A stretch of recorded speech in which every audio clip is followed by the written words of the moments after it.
All right, so boom. First of all, I hope you're having a good day. I hope your week was good. You'll probably see this on Friday because that's when I plan to post it. But whenever you see it, I hope that you're happy. I hope that everything is going smooth. But really quick, this is going to be a rant. So first things first, I went to see the MVP, right? So I got my ass up and decided I was going to go see Kamala. Long story interesting, it was something that I was thinking about doing, but I realized like she had gone to DC um, prior to because it was a viral video of somebody coming in there and protesting and what have you, right? So I'm like, okay, like that's weird. That's energy that doesn't make sense. But okay, people do what they want to do, how they do, whatever the case might be. Not a big deal. I'm not stressing it. I'm not pressed about it. Fine. So her second viral moment that I caught that I can recall off the top of my head is she was like, "These motherfuckers are crazy." So that's been all the craze and everybody laughing, kikiing about it or whatever the case might be. And I'm like, yo, I really want to see her speak. Like, I really want to go because I'm like, I'm gonna get the book. I want to read the book. It's a bunch of stuff where I'm like, y'all already know. It's school, it's work, it's content creation, and I'm like, I don't know how I'm gonna squeeze in some time to read this book, but I want to read this book because I want to know the story. So I've been watching her do her interviews. I've been watching these snippets and I'm like, yo, I want to get with it. So I circumstantially go ahead, pick up my phone. I'm like, all right, let me see if she's gonna be back. I go and I look, and what happened? They like, yo, she gonna be in DC the next day. So I'm like, oh, that's crazy. Like that's divine intervention as far as I'm concerned. So I'm like, oh, it's up and it's stuck. I'm going. But I was contemplating because I had homework to submit, all types of stuff, and I'm like, I don't want to fuck that up. I don't want to this. I don't want that, and I don't want to. I don't like to do stuff if it's anxiety inducing. So if I feel like, damn, I got to do all of these things before I go and do this other thing, I'm gonna probably opt out. Whatever. I bust out my day. I decided to go.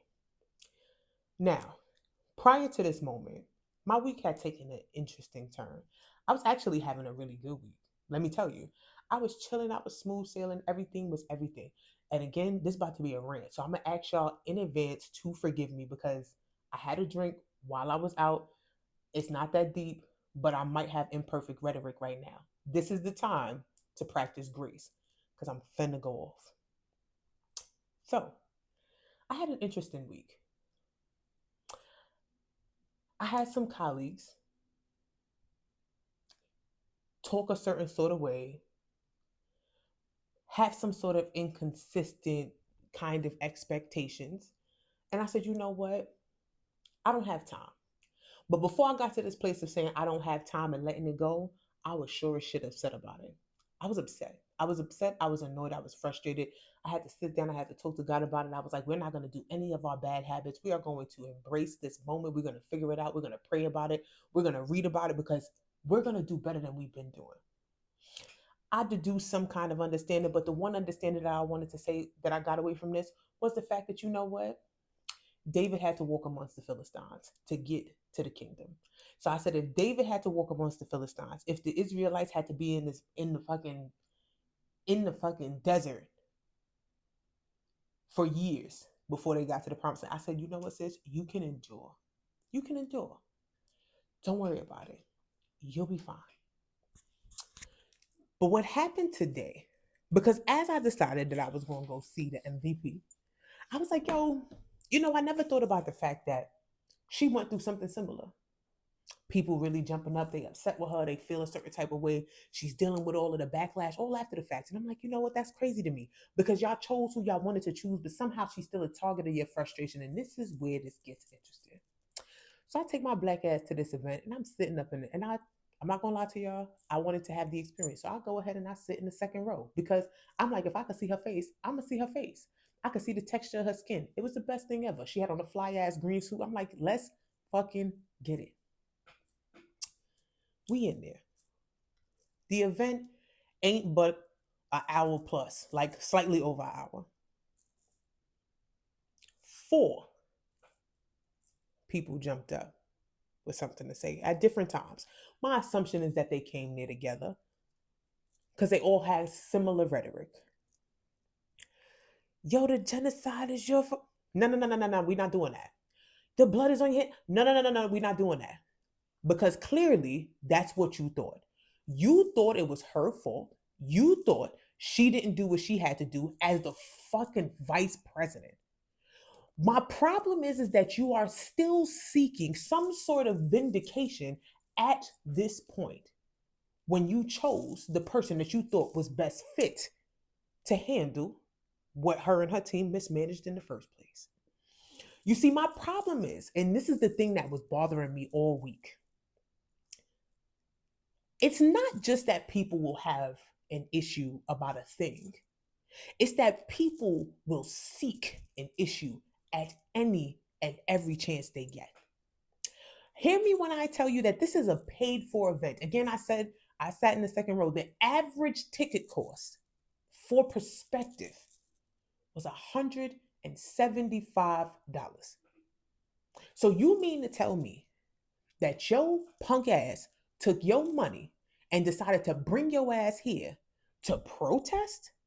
Now, mind you, this event that took place in DC, when I took my black ass home and I jumped out of the parking garage and I made a right and then a left, when I made the left turn, the fucking White House is in plain sight. That's how close it is to the event. So you mean to tell me that you packed your ass up and not only did you take the same method of transportation to come here instead of there, you came here and paid money for a seat so that you can have a problem. You see, my issue that I have with this is that it's not about the right thing. It's about the need to be right. You talking about you decided that you were going to, so I said there was a whole Muslim for Trump campaign, a Latino for Trump campaign. Why are you here? You made your choice. Clearly you didn't choose her because you wouldn't be here protesting her after the fact if that was indeed the case.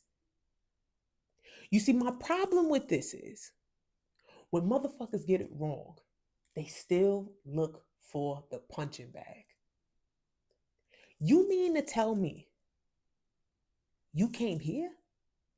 You mean to tell me that you really mad? Because I'm trying to understand the intentionality. It can't be that you're looking for a resolve. And I'm at this point, I'm not even buying that people even give a shit about the Gaza situation no more. Because I'm like, there's no way you took your money.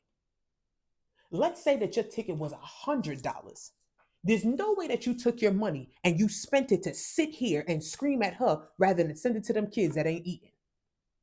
And then you're going to get upset when people like us say, you know what? We're not supporting the cause no more. We minding our business. We sitting this one out because this is the type of shit that we deal with on the back end.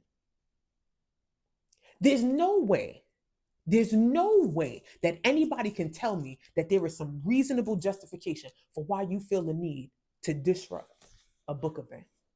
Besides the fact that she lost, because here's what I'm thinking. Kamala lost, but she's not a loser. Kamala didn't say the right thing, but she was never wrong about what she said. You are contending with the reality that you fucked up, and you are mad that despite you taking away an opportunity for her to give to you, that she still has the opportunity to live in abundance and thrive. You still mad? Because you only there. Because what this is about, what this feels like to me, this is about stripping her of her dignity. This is about stripping her of her resurrection. That you know what? In the midst of all of this stuff, she ain't so mad and so down and so out that she ain't still living her life. You mean to tell me that in the midst of all of this shit, you got time to show up at a book event with an attitude? Let me tell you something. And this is the tough part about this too. I had a whole plan about this whole Taylor Swift, Erica Kirk, and the end of the grift because of the right wing is collapsing on itself. Because you know why? People like this, that's like, oh, Biden and Harris is not doing what they have to do and all this other stuff. The ones that said they're not for the people, that they want to, the trans and this, that, and the other. All of this shit. All of the suggestion that they were never the right people for the job. Now we got to sit in this shithole with you. We got to deal with the overpriced eggs. We got to deal with the hostility. We got to sit here and watch these kids over in Gaza dead ass get blown up. Fucking videos of them like, we'll eat the sand because y'all won't help us. Trump got Netanyahu in the White House on a regular basis, but you showing up at Harris's book event? Are you kidding me, bro? You gotta be kidding me. This motherfucker, the first week he was in office, he said he gonna turn that shit into a resort. But you showing up talking about what's happening in Gaza with Harris? You're not dead ass. You can't be dead ass. You can't be dead ass. He doing the same shit that he was doing in 2016, 2017, and 2018. He doing the same shit. He putting babies in cages, tying them, all this shit that's happening with ICE. This is not new shit, but somehow y'all still trying to blame Harris for this shit? Somehow we showing up at Kamala's book event to talk about this shit? No way, bro. There's no fucking way. And somehow, some way, to still be at the foot of it's our fault. We did something wrong. See, again, going back to this right-wing thing. I was going to have this whole conversation. I was watching Abba and preach. Abba whooped Stevie Knight's ass in the debate because Stevie Knight wanted to defend the talking points of Charlie Kirk. And I'm watching a bunch of people just pick up all of these dialogue, just picking it up, and they punching down on him as we speak. I seen Stevie Knight pop up once or twice in my news feed, and I've realized what he was on. And I was like, absolutely not. I'm not giving you no time of day. I'm not entertaining. I'm not engaging. I'm cutting this shit off, and I blocked that motherfucker. I said, I have no interest in what the fuck you're talking about. For him to only pop up now, getting his ass whooped and being offended and surprised at the fact that he's being called a bootlicker and a coon. Because you sat your ass on this here internet and promoted, propagandized an idea that women should have children, but the government shouldn't give out school lunches. Because you felt like the valuable conversation to have was what the fuck we feeding them kids for. You thought that that was a hill to die on. You thought that that shit made sense to stand behind. But then you're going to sit here and talk about I'm such a Christian and I'm so righteous. Y'all want a virtue signal. And I can bet money that you motherfuckers don't tithe. You motherfuckers don't pay for people's groceries. I could almost guarantee that you motherfuckers don't even help people with strollers and carriages and nothing because you don't give a fuck about nobody. You know what I realized? And I'm going to wrap this the fuck up. In psychology, we talk about this shit and they say America is an individualistic society. And a lot of times we say crazy shit like, oh, you know what? We be like real crabs in the bucket out this motherfucker. We don't never look out for each other. We are worse than crabs in the bucket. We are worse than crabs in the bucket. You know what we are? We the motherfuckers that get out the bucket, but from the ladder that was offered up by some circumstance. And as soon as we get the fuck out, you watch motherfuckers take the ladder out. This is why you do shit like say, yeah, you gotta have that baby and abandon the mother to take care of the kid by themselves. Because you don't give a fuck about kids. You give a fuck about being better than the bitch that can't take care of her kids. These motherfuckers don't give a shit about what's happening in Gaza. You're mad that you were wrong. And you want to use virtue as justification for your individual presence and the presumption that you are a good person. You want to pretend to be. Fucking racism in this shit, the fallacy of racism, the fragility of people's egos attached. This is why Black MAGA was even a thing. Because they would rather be a good boy that listen to their fucking white superiors. This is how come it's such an atrocity what happened to Kirk. And it was fucked up. We can all acknowledge that that shit was foul, but are we really sitting here having conversations and acting like people aren't setting us up to be in a hostile environment? Are we really going to continue to act like people ain't just pieces of shit looking out for themselves and pretending to be nice guys? Racism did not end because they wanted to do the right thing. Racism ended because other white people was looking at them like they was crazy. Europe was like, y'all still doing that shit for real? What's up with you? They was like, y'all not dead ass. This is still a thing. This is how come we dealing with fragile motherfuckers now.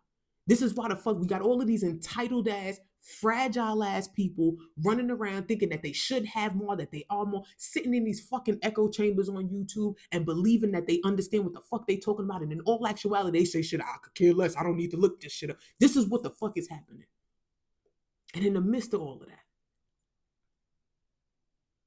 you want to say shit like, you didn't look out for these. Yeah, I'm tired. And I think the last thing, for real, that I'm going to say, don't lose your kindness and your empathy. Don't become like these people, because we don't need no more of that shit. But when I tell you on everything and I stand on this hill, don't let people play in your fucking face. Because the shit that I saw today, the level of you got me fucked up that's sitting on the top of my brain is crazy right now. There's no fucking way we are here at this point, at this juncture. But it taught me something important. The kingdom suffered violence, and the violent will take it by force. Don't let people play in your face. This shit is real life dog eat dog. And I'm not telling you that you got to start running around here eating dogs, but you got to believe that sometimes a motherfucker might try to bite you. Stop playing with them. I am highly annoyed. And again, I'm asking for forgiveness because that was a rant. But I'm going to catch y'all on the next.